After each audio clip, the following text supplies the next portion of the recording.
Halo, perkenalkan nama saya Meli Destriana. Saya di sini akan memaparkan materi tata kerja, prosedur, dan sistem kerja serta mengelola efisiensi pekerjaan kantor. Untuk memenuhi tugas manajemen perkantoran, yaitu dosen pengampunya Ibu Resya Parunisa. Baik, langsung saja, inilah materinya. Baik, yang pertama, di sini ada materi pengertian tata kerja.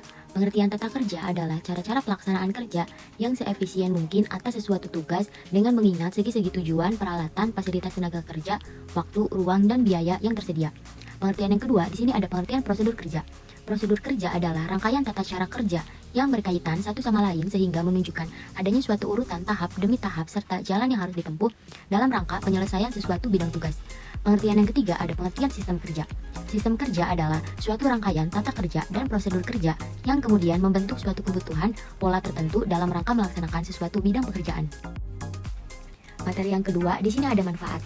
Manfaat yang pertama, tata kerja, prosedur kerja, dan sistem kerja. Penting artinya sebagai suatu pola kerja yang merupakan penjabaran tujuan, sasaran, program kerja, fungsi-fungsi, dan kebijaksanaan ke dalam kegiatan-kegiatan pelaksanaan yang nyata. Manfaat yang kedua, melalui tata kerja, prosedur kerja, dan sistem kerja yang dibuat dengan tepat dapat dilakukan standarisasi dan pengendalian kerja dengan secepat-cepatnya. Manfaat yang ketiga, tata kerja, prosedur kerja, dan sistem kerja bermanfaat baik bagi para pelaksana maupun semua pihak yang berkepentingan untuk dijadikan sebagai pedoman kerja.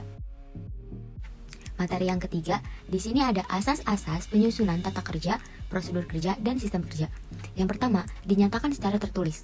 Yang kedua, dikomunikasikan atau diinformasikan secara sistematis. Yang ketiga, harus selaras dengan kebijaksanaan pimpinan yang berlaku. Yang keempat, harus dapat mendorong pelaksanaan kegiatan secara efisien. Yang terakhir, secara periodik harus ditinjau dan dievaluasi. Materi selanjutnya, di sini ada upaya meningkatkan efisiensi pekerjaan kantor. Yang pertama, wujudkan organisasi kantor yang efektif. Yang kedua, sediakan fasilitas yang baik sesuai dengan kebutuhan. Yang dimaksudkan ini agar para karyawan dapat bekerja dengan baik. Yang ketiga, adanya fasilitas pelayanan dan komunikasi. Yang keempat, ciptakan hubungan yang baik di antar manajemen dengan pekerja atau pelaksana. Yang kelima, lakukan analisis dan perbaiki metode-metode kantor serta prosedur-prosedur. Yang terakhir, intensifkan pengawasan terhadap aktivitas kantor. Baik, di sini saya akan menjelaskan contoh tata kerja.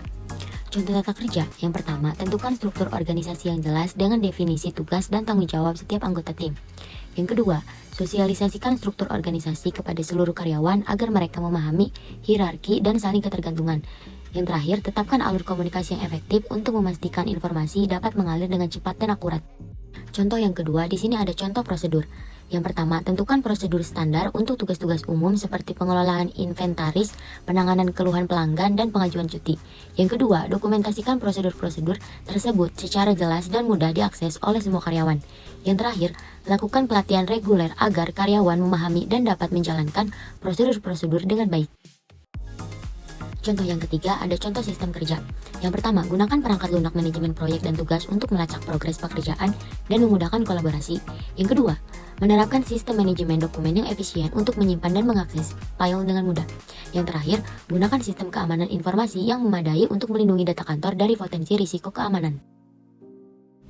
Contoh selanjutnya di sini ada contoh mengelola efisiensi pekerjaan. Yang pertama, melakukan evaluasi rutin terhadap kinerja karyawan dan identifikasi area-area yang dapat ditingkatkan. Yang kedua, gunakan sistem penilaian kinerja untuk memberikan umpan balik konstruktif dan memberikan insentif kepada karyawan yang berprestasi. Yang terakhir, pertimbangkan untuk mengotomatisasi tugas-tugas rutin yang tidak memerlukan keputusan manusiawi untuk menghemat waktu dan sumber daya. Baik, segitu saja materi yang dapat saya sampaikan. Kurang lebihnya mohon maaf. Terima kasih.